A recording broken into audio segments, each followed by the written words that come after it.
আমি কদিন আগে সিডনিতে এক প্রোগ্রামে গিয়েছিলাম।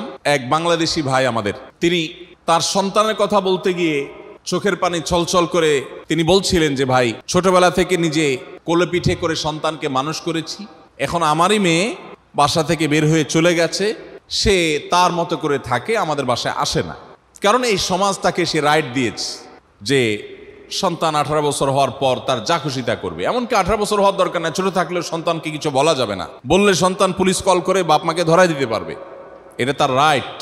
আপাত দৃষ্টিতে বাচ্চাদেরকে কোনো চাপাচাপি করা যাবে না, তারা যা খুশি তা করতে দিতে হবে, এটা বোধহয় বাচ্চাদের অধিকারকে অনেক বেশি সুসংরক্ষিত করেছে আপাত দৃষ্টিতে। তো ভাই তার দুঃখ গাঁথা বলছিলেন, বলতে বলতে একটা পর্যায়ে আমি তাকে থামিয়ে বললাম, আচ্ছা, সে যে চলে গেছে, ছোটবেলা থেকে যে মাটা তাকে কোলেপিঠে করে মানুষ করেছে, বাংলাদেশি বংশোদ্ভূত একটা বাচ্চা, তো সে তার সেই ছোটবেলার সেই স্মৃতিগুলোকে তার মনে পড়ে না? তার কি সেই ভাই বোন, তার মা বাপের কথা মনে পড়ে না? সে স্বার্থপরের মতো কোথাও গিয়ে একাকী বসবাস করছে, তার কি মায়া হয় না? আমি কৌতূহলী হয়ে ভাইকে জিজ্ঞেস করলাম, এখানে তো মানুষ অনেক মানবিক হয়, আমাদের দেশে আমরা যারা আছি বেশিরভাগ মানুষই গরিব দেশ, অভাব অনটনের মধ্যে থাকি, আমরা স্বার্থপরের মতো হয়ে যাই, আমরা পাষণ্ড হয়ে যাই, এখানে তো অনেক মানবিক মানুষ আমি জানি। তো বলে, হ্যাঁ ভাই, মানবিকতার একটা দিক আপনি দেখেছেন, আরেকটা দিক হয়তো আপনি দেখেন নাই। তাই আমি বললাম, কিরকম? তো উনি বললেন যে দেখেন, আমার সন্তান তার গালে যখন কুকুর জিব্বা দিয়ে চাটে তখন সে এটাকে খুব এনজয় করে। একটা প্রাণী, সে অ্যানিমেলকে অনেক ভালোবাসে, তার ভিতরে পশু পাখির প্রতি অনেক মায়া দয়া, সে ওইভাবে ওই কালচারে বেড়ে উঠেছে এবং ওই শিক্ষা পেয়েছে এবং সে এটাকে অনেক এনজয় করে, এটাকে অনেক ভালোভাবে নেয়। কিন্তু তার যে মা তাকে আদর করে, যত্ন করে, স্নেহ মমতা দিয়ে কোলে পিঠে করে মানুষ করেছেন, সেই মাকে এখন সে ভুলে গেছে। এখানে যে তার অমানবিকতা হচ্ছে, এখানে যে গিভ অ্যান্ড টেকের একটা ব্যাপার আছে, যে মাটা সারা জীবন আমাকে বড় করলেন, যে বাবা বড় করলেন, এখন তাকে আমার দেওয়ার পালা, এই সময় আমি আমার স্বার্থপরের মতো আমি আমার নিজের আখের গোছায় চলে গেলাম। এখানে যে একটা বিশাল বড় মানবিকতার গ্যাপ তৈরি হয়েছে, এটা বোঝার মতো সেন্স তাদের নাই, এবং এটা এই সমাজের শতভাগ মানুষের কালচার, কমন কালচার। প্রিয় ভাইরা আমার, শয়তান আমাদেরকে আধুনিক পৃথিবীর অনেক চকচকে দিক এগুলো দেখিয়ে বিভ্রান্ত করে ফেলে, আমরা দিন থেকে সরে যাই, আমরা জাতে উঠার জন্য তাদের অনুসরণ করে আমাদের সব হারিয়ে ফেলি। এই জন্য যদি কেউ আজকের যুগে যে সংকট গোটা পৃথিবীময় আছে, এই সংকট থেকে উত্তরণের পথ খোঁজে, তাহলে তার জন্য সত্যিকারের সংকট মোকাবেলার পথ হলো মুহাম্মদ সাল্লাল্লাহু আলাইহি সাল্লামের সিরাত এবং তার জীবন ইতিহাসকে চর্চা করা, জানা এবং সে অনুযায়ী নিজের জীবনকে গড়ে তোলা। নবী করিম সাল্লাল্লাহু আলাইহি সাল্লাম ন্যায় বিচারকে এত গুরুত্ব দিয়েছেন যে একবার ফাতেমা নামে একজন মহিলা চুরি করে ধরা পড়েছেন এবং কোরআনের আইন বিধান অনুযায়ী যখন নবী সাল্লাল্লাহু আলাইহি সাল্লাম তার দণ্ড ঘোষণা করলেন, সে মহিলা ছিলেন খুব সম্ভ্রান্ত, খুব উচ্চবংশীয়, খুবই নামি দামি একটা ফ্যামিলির মেয়ে। তার উপর কোরআনের বিধান কার্যকর করা হবে, এটা অনেকেই মানতে পারছিলেন না। তখন তারা বলা বলি করলেন যে নবী সাল্লাল্লাহু আলাইহি সাল্লামকে কোনোভাবে ম্যানেজ করা যায় কি না, যেন এই ইস্যুটাতে উনি একটু ছাড় দেন বা এটাকে ছাপিয়ে চলে যান, এড়িয়ে যান। তো নবী সাল্লাল্লাহু আলাইহি সাল্লামের অত্যন্ত স্নেহভাজন ছিলেন ওসামা ইবনে যায়েদ। আপনারা জানেন নবী করিম সাল্লাল্লাহু আলাইহি সাল্লাম এর কাছে তিনি খুব ছোট মানুষ ছিলেন, সবাই বললেন যে নবী সাল্লাল্লাহু আলাইহি সাল্লাম তাকে খুব পছন্দ করে, খুব স্নেহ করেন এবং মানুষটাও ছোট মানুষ, শিশু মানুষ, তাকে পাঠাও নবী সাল্লাল্লাহু আলাইহি সাল্লামের কাছে গিয়ে একটু তদবির করার জন্য।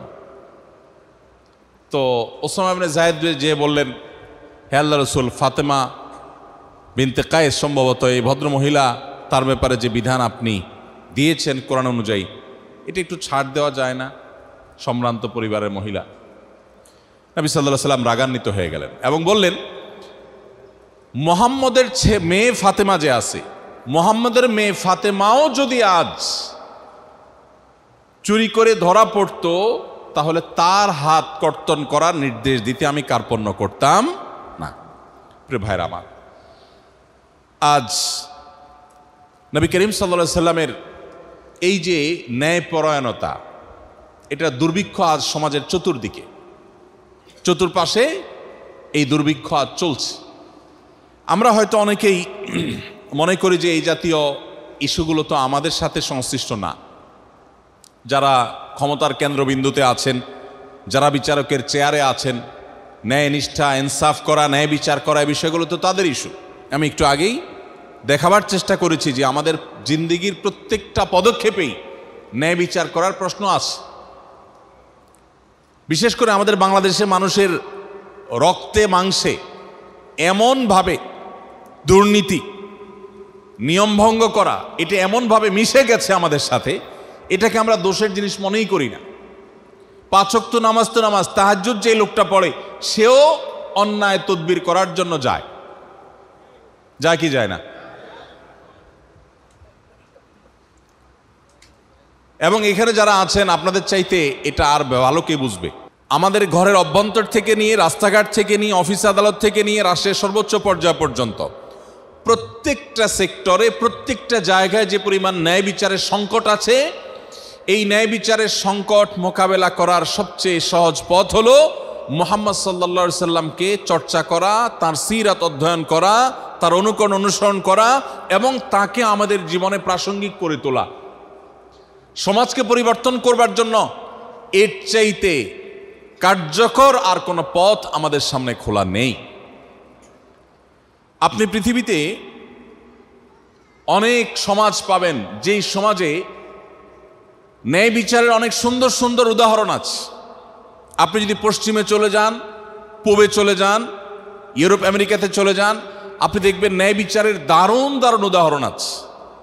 তারা সবাই কিউ মেনটেন করে চলাফেরা করে, বাসে উঠবে সবাই নিজ নিজ দায়িত্বে লাইনে দাঁড়িয়ে গেছে, কেউ কারোর সাথে ধাক্কাধাক্কি করছে না।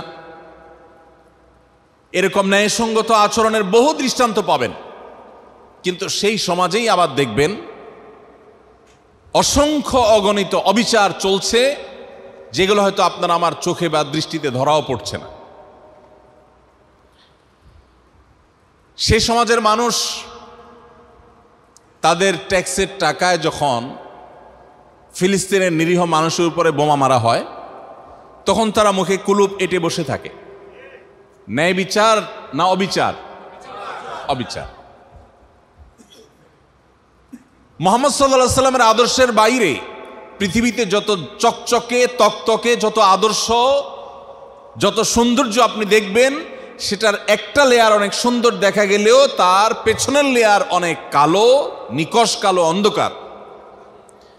আপনি যদি সকল লেয়ারে উজ্জ্বলতা আশা করেন, সকল লেয়ারে সৌন্দর্য আশা করেন, তাহলে মুহাম্মদ সাল্লাল্লাহু আলাইহি সাল্লামকে চর্চার কোনো বিকল্প পথ আপনার সামনে খোলা নেই।